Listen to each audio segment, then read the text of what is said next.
जब भी कभी स्कूल जाने का टाइम आता था तो मेरे पेट में दर्द हो जाता था। क्यों? मैं बीमार नहीं था, लेकिन वो परमेश्वर का वचन अगर आज हम देखें तो हमें सिर्फ दो बातों की तरफ ज़्यादा ध्यान देने की जरूरत है, जिसमें पहली बात है परमेश्वर का भय। परमेश्वर का वचन कहता है कि जो परमेश्वर का भय मानता है वो आशीष पाता है। अगर आप भजन संहिता को पूरा अच्छे से पढ़ेंगे तो यहाँ पर केवल एक ही बात को दर्शाया गया है, वो है क्या कि अगर आपके जीवन में परमेश्वर का भय होगा तो परमेश्वर आपको आशीषित करेगा। हालेलुया। यहाँ पर लिखा है कि क्या ही धन्य है वो जो यहोवा का भय मानता और उसके मार्गों पर चलता है। यहाँ पर दो बातों के विषय में आज हम देखेंगे। पहला परमेश्वर का डर, और दूसरा यहाँ पर क्या है, आज्ञा पालन। जो परमेश्वर का भय मानता है वही केवल परमेश्वर की आज्ञा को मानेगा। सीधी सी बात है। तो आइए इससे पहले हम एक वचन की तरफ ध्यान देंगे। हम निकालेंगे दूसरा कुरिन्थियों अध्याय 7 और उसका एक वचन मैं पढ़ूंगा। अतः हे प्रियो, जबकि ये प्रतिज्ञाएं हमें मिली है तो आओ हम अपने आप को शरीर और आत्मा की सब मलिनता से शुद्ध करें और परमेश्वर का भय रखते हुए पवित्रता को सिद्ध करें। हालेलुया। परमेश्वर का वचन हमें साफ साफ बताता है कि हमें क्या है, पवित्रता में चलना है, उसका भय रखते हुए। यहाँ पे लिखा है कि अपनी शरीर और आत्मा की सब मलिनताओं को शुद्ध करें। हालेलुया। और मलिनता मतलब है आपकी अशुद्धता, आपकी अपवित्रता। जो भी आपके जीवन में ऐसे काम है जो आपको परमेश्वर की नज़र में अपवित्र बनाती है, उन्हें हमें क्या करना है, दूर करना है। और वो कैसे होगा, परमेश्वर का भय रख के। हालेलुया। यदि आपके जीवन में परमेश्वर का भय होगा तो सीधी सी बात है, आप परमेश्वर की आज्ञा को मानेंगे। हालेलुया। तो यहाँ पर वचन हमें परमेश्वर के मार्गों पर यानी कि परमेश्वर की आज्ञाओं को मानना है। यदि आप परमेश्वर की आज्ञाओं को मानते हैं तो इसका मतलब है कि आप ऑलरेडी परमेश्वर के पीछे चल रहे हैं, परमेश्वर के मार्गों पर चल रहे हैं। और दूसरी बात यहाँ पे क्या है, डर। आप सभी जानते हैं डर क्या होता है, भय। तो मैं बताना चाहूँगा, भय यानी कि डर एक ऐसी शक्ति होती है जो हम पर क्या रखती है, अधिकार। दिल सभी का धड़कता है ना, दिल तब आपका धड़केगा जब आपके अंदर डर होगा। हालेलुया। आप में से कितने लोग ऐसे हैं जो आज तक कभी नहीं डरे? ऐसा कोई नहीं होगा। एक छोटे से छोटा बच्चा, चलो मैं अपने बारे में बताता हूँ, जब भी कभी स्कूल जाने का टाइम आता था तो मेरे पेट में दर्द हो जाता था। क्यों? मैं बीमार नहीं था, लेकिन वो इसलिए क्योंकि स्कूल में टेस्ट दिया होता था और मुझे नहीं आता था। पेट में दर्द होना यानी कि डर, आपके अंदर एक डर है। जब आपके अंदर डर होगा तो इसका मतलब क्या है, आपका दिल भी धड़केगा, हो सकता है कि आपकी सांस भी फूलने लगे। डर के बहुत से कारण होते हैं। आप जानते हैं आज बहुत से लोग हैं जो मानसिक तनाव में, यानी कि जो डरे हुए हैं। और परमेश्वर का वचन हमें कहता है कि हमें डरना है। अगर हम निकाले, कोई मेरे साथ पढ़ने में मदद करे, मत्ती अध्याय 10 उसका 28वां वचन। जो शरीर को घात करते हैं पर आत्मा को घात नहीं कर सकते, उनसे मत डरना, पर उसी से डरो जो आत्मा और शरीर दोनों को नरक में नष्ट कर सकता है। हालेलुया। परमेश्वर का वचन क्या कहता है, केवल उससे डरो जो क्या है, शरीर और आत्मा को नरक में नष्ट कर सकता है। आप सभी डरते हैं परमेश्वर से? कितने लोग हैं जो परमेश्वर का भय मानते हैं? आप जानते हैं परमेश्वर का वचन हमने पढ़ा, दूसरा कुरिन्थियों 7:1 हमें पवित्रता में चलने के लिए कहता है। कैसे? परमेश्वर का डर रखकर। यदि आपके अंदर परमेश्वर का डर होगा तो सीधी सी बात है, आप परमेश्वर की आज्ञाओं को मानोगे और पवित्रता बनी रहेगी। लेकिन यहाँ पर एक साथ साथ एक वचन जो हमें चेतावनी के रूप में दिया गया है, केवल उससे डरो जो शरीर और आत्मा को क्या कर सकता है, नष्ट कर सकता है। हालेलुया। और एक वचन मैं आपके सामने पढ़ूंगा, यशायाह 41 उसका 10वां वचन। यहाँ पर बाइबल बताती है, मत डर, मैं तेरे संग हूँ, इधर उधर मत ताक, क्योंकि मैं तेरा परमेश्वर हूँ। मैं तुझे दृढ़ करूंगा और तेरी सहायता करूंगा, अपने धर्म में हाथ से मैं तुझे संभाले रखूंगा। हालेलुया। बाइबल में एक जगह लिखा है कि हमें परमेश्वर का डर रखना है।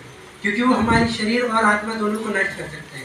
लेकिन वही परमेश्वर एक जगह हमें क्या करता है, हौसला देता है कि मत डर, मैं तेरे साथ हूं। अब प्रश्न उठता है कि आखिर हमें क्यों परमेश्वर से डरने की आवश्यकता है। आप जानते हैं बहुत से लोग ऐसे हैं जो परमेश्वर की आज्ञाओं को हमेशा मानते हैं। क्यों? वो इसलिए क्योंकि वो ज़्यादातर ध्यान देते हैं मत्ती 10:28। वहाँ पर लिखा है क्या कि मुझसे डरो, यानी कि परमेश्वर से, जो आत्मा और शरीर को दोनों को नष्ट कर सकता है। लेकिन वही परमेश्वर हमें हौसला देता है कि डरने की जरूरत नहीं, क्योंकि मैं तुम्हारे हालेलुया। अब प्रश्न उठता है कि आखिर क्यों हमारे अंदर परमेश्वर का डर होना चाहिए। भजन संहिता में अगर मैं आगे पढ़ूं, यहाँ पर केवल एक बात दिया गया है, यदि आपके अंदर परमेश्वर का भय होगा तो वो क्या है, आशीषित होगा, वो आशीष पाएगा। लेकिन मैं आपको थोड़ा सा बताना चाहूंगा डर के बारे में कि आखिर क्यों हमारे अंदर परमेश्वर का डर होना चाहिए। आप जानते हैं डर का सही मतलब क्या होता है। मैंने डर की मीनिंग तो बता दी, एक ऐसी शक्ति जो हम पर अधिकार रखे। लेकिन डर का वास्तविकता में एक सही अर्थ है। आप केवल उस व्यक्ति से डरोगे जिसका आप आदर करोगे। हालेलुया। हम केवल उस व्यक्ति का डर अपने अंदर रखते हैं जिसकी हम रिस्पेक्ट करते हैं, जिसका हम आदर करते हैं। और आप आदर किसका करते हैं? परमेश्वर का। हम परमेश्वर का आदर करते हैं, इसलिए हम उससे डरते हैं। लेकिन मैं एक बात आपको बताना चाहता हूँ, सही मायने में डर का मतलब है कि हम उसका आदर करें। और हम आदर केवल उसका करते हैं जिसे हम क्या करते हैं, प्रेम करते हैं। हालेलुया। लेकिन एक जगह परमेश्वर का वचन हमें बताता है, हम निकालेंगे पहला यूहन्ना अध्याय 4 उसका 18 वचन कोई पढ़े।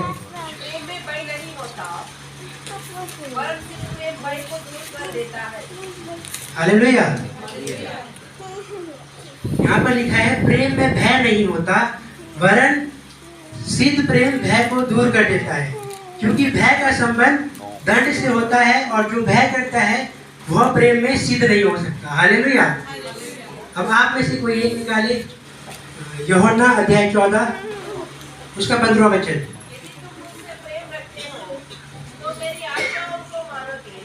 हालेलुया। एक जगह परमेश्वर का वचन कहता है कि हमें भय रखते हुए उसकी आज्ञाओं को मानना है, और एक जगह परमेश्वर का वचन कहता है कि जहाँ भय है वहाँ पे परमेश्वर के साथ प्रेम सिद्ध नहीं होता। और एक जगह परमेश्वर का वचन कहता है कि केवल वही मेरी आज्ञाओं को मानेगा जो मुझसे। हालेलुया। आप कनेक्शन समझ रहे हैं? हमारे अंदर परमेश्वर का भय यदि इसलिए है कि केवल वो हमें दंड दे सकता है, तो आप कभी भी उसकी आज्ञाओं को नहीं मान सकते। आप जितनी मर्जी कोशिश करो पवित्रताई में चलने की, लेकिन यदि आपके अंदर परमेश्वर के लिए प्रेम नहीं होगा तो सीधी सी बात है, जिसे हम प्रेम नहीं कर सकते उसका हम कभी भी आदर नहीं कर सकते। और अगर आप किसी का आदर नहीं कर सकते तो आप कभी भी परमेश्वर का भय नहीं मान सकते। हालेलुया। इसलिए हमें चाहिए कि क्या, सिद्ध प्रेम में सिद्ध होना है। अगर हम परमेश्वर को प्रेम करेंगे तो वचन कहता है कि केवल वही मेरी आज्ञाओं को मानता है जो मुझसे प्रेम रखता है। हालेलुया। परमेश्वर का वचन हमें साफ साफ बताता है, हम केवल परमेश्वर का भय इसलिए ना माने कि वो हमें दंड दे सकता है। आप जानते हैं बहुत से लोग ऐसे हैं जो केवल इसलिए परमेश्वर की आज्ञाओं को मानते हैं, जो ये वचन लेकर चलते हैं कि वो हमारे आत्मा और शरीर दोनों को नष्ट कर सकता है। मेरे प्रियो, मैं बताना चाहूँगा परमेश्वर हमें प्रेम करता है, और कभी भी परमेश्वर नहीं चाहेगा कि वो आपको नष्ट करे। वो कभी भी ऐसा नहीं चाहेगा कि आप इसलिए डरे कि परमेश्वर शक्तिशाली है, आप इसलिए डरे कि परमेश्वर आपको नष्ट कर सकता है। परमेश्वर चाहता है कि जहाँ भय है वहाँ प्रेम होना चाहिए। हालेलुया। आप निकाले व्यवस्था विवरण उसका 10 अध्याय उसका 12 वचन। अब हे इस्राएल, तेरा परमेश्वर यहोवा तुझसे इसके सिवाय और क्या चाहता है कि तू अपने परमेश्वर यहोवा का भय माने और उसके सारे मार्गों पर चले, उससे प्रेम रखे और अपने पूरे मन और सारे प्राण से उसकी सेवा करे। और यहोवा की जो जो आज्ञा और विधि मैं आज तुझे सुनाता हूँ उनको ग्रहण करे, जिससे तेरा भला हो। हालेलुया। भजन संहिता 128 का 2 वचन कहता है कि तू अपनी कमाई को निश्चय खाने पाएगा, तू धन्य होगा और तेरा भला होगा। हालेलुया। व्यवस्था विवरण में साफ साफ वचन बताता है कि हमें परमेश्वर की आज्ञाओं को मानना है भय के साथ और प्रेम के साथ। यदि आपके जीवन में परमेश्वर के लिए प्रेम है तो इसका मतलब है कि आप परमेश्वर का आदर रखते हैं, और यदि जहाँ आदर है वहाँ भय अपने आप होता है। हालेलुया। बहुत से लोग हैं, कभी कभार मेरे और मेरे भाई को देखते हैं तो मुझसे कहते हैं कि क्या तू अपने भाई से डरता है? तो मैं कहता हूँ कि हाँ मैं डरता हूँ। फिर वो पहले मुझे देखते फिर मेरे भाई को देखते, कहते कि शरीर से तो तुम हट्टे करते हो तो क्यों अपने भाई से डरते हो? बेशक मैं शरीर से हट्टा करता हूँ, लेकिन मैं अपने भाई से इसलिए डरता हूँ, क्यों? क्योंकि मैं उसका आदर करता हूँ, और आदर वहाँ होता है जहाँ क्या होता है? हालेलुया। हमें इसलिए परमेश्वर से डरने की आवश्यकता है क्योंकि हम परमेश्वर को प्रेम करते हैं। यदि आप इसलिए डरे कि वो हमें नष्ट कर सकता है तो कभी भी आप उसकी आज्ञा नहीं मान सकते, क्योंकि वचन बताता है कि जहाँ प्रेम नहीं वहाँ पे आज्ञा नहीं मान सकते। हालेलुया। और व्यवस्था विवरण हमें साफ साफ बताते हैं कि हमें प्रेम और भय के साथ परमेश्वर की आज्ञाओं को मानना है, तब जाके क्या है? तेरा भला होगा। यहाँ पे लिखा है कि तू धन्य होगा और तेरा भला होगा। यदि आपके अंदर परमेश्वर का भय होगा, वो केवल प्रेम के साथ होना चाहिए। आज तक हम क्या करते थे कि परमेश्वर हमें नष्ट कर सकता है, हाँ हमें डरने की आवश्यकता है, लेकिन क्या आपने कभी प्रेम किया?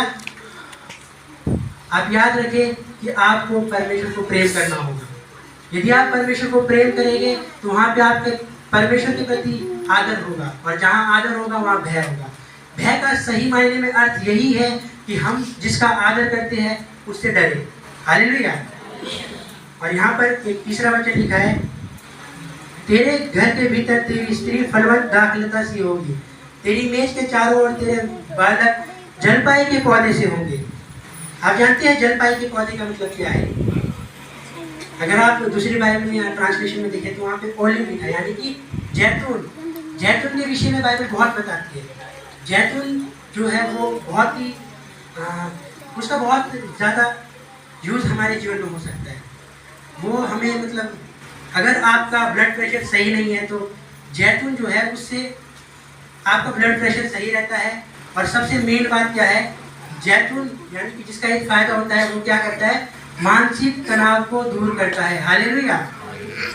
यदि आपके अंदर भय है तो वो आपके अंदर मानसिक तनाव उत्पन्न करता है, लेकिन यदि आपके अंदर प्रेम होगा, प्रेम वाला भय होगा, तो क्या है? यहाँ पे लिखा है जैतून, यानी कि जिसका एक फायदा होता है वो क्या है? मानसिक तनाव को क्या करता है? हालेलुया। परमेश्वर के वचन की तरफ हमें गौर करके देखने की जरूरत है। यदि आप परमेश्वर को प्रेम नहीं करते तो आप कभी भी उसका भय नहीं रख सकते। हालेलुया। जब आपके अंदर परमेश्वर के प्रति डर होगा, आदर होगा, प्रेम होगा, तभी आप केवल उसकी आज्ञाओं को मान सकते हैं। बाइबल हमें साफ साफ एक ही चीज सिखाती है, पवित्रता में चलना। और आप पवित्रता में केवल तब चल सकते हैं जब आप उसकी आज्ञाओं को मानेंगे। और आप यदि परमेश्वर का भय इसलिए रखते हैं कि वो केवल आपको नष्ट कर सकता है, अगर आपके अंदर परमेश्वर के प्रति प्रेम नहीं है तो आप कभी भी उसकी आज्ञाओं को नहीं मान सकते। आप जानते हैं हमें आज परमेश्वर से डरने की आवश्यकता है, इसलिए नहीं कि वो हमें नष्ट कर सकता है, केवल इसलिए कि हम उससे प्रेम रखते हैं, और जहाँ प्रेम है वहाँ भय होगा। हालेलुया। आप जानते हैं ये जो मत्ती 10:28 जो वचन हमें बताता है कि यदि आपके अंदर परमेश्वर का भय नहीं है तो आपको क्या है? नष्ट किया जाएगा। वहाँ पर साफ साफ लिखा है कि केवल उससे डरो जो तुम्हारे शरीर और आत्मा दोनों को नरक में नष्ट कर सकते हैं। आप जानते हैं किसके लिए लिखा गया है? ये वचन उन व्यक्तियों के लिए लिखा गया है जो अपनी मनमानी करते हैं। मनमानी का मतलब आप समझते हैं? जो अपनी मर्जी करते हैं। चलो मैं आपको एक स्टोरी बताऊंगा। उदाहरण के तौर पर एक बार अमेरिका में एक रूल लागू होता है। वहाँ पे ऐसा रूल लागू होता है कि जो गोरे लोग हैं, जो दिखने में थोड़े गोरे हैं, उनके लिए एक अलग से चर्च होगा, और जो दिखने में थोड़े सांवले हैं, काले हैं, उनके लिए अलग चर्च है। और वहाँ पे रूल ऐसा है कि कोई भी गोरा व्यक्ति काले व्यक्ति के चर्च में नहीं जा सकता, और ना ही काला व्यक्ति गोरे व्यक्ति के चर्च में जा सकता है।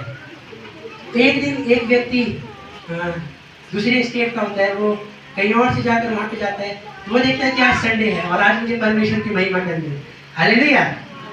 जैसे आप और हम बढ़िया से तैयार होकर परमेश्वर की महिमा करने के लिए आते हैं, वैसे ही वो उतावली से तैयार होकर परमेश्वर की महिमा के लिए गया, लेकिन उसे नहीं पता था कि यहाँ पे क्या रूल चल रहा है।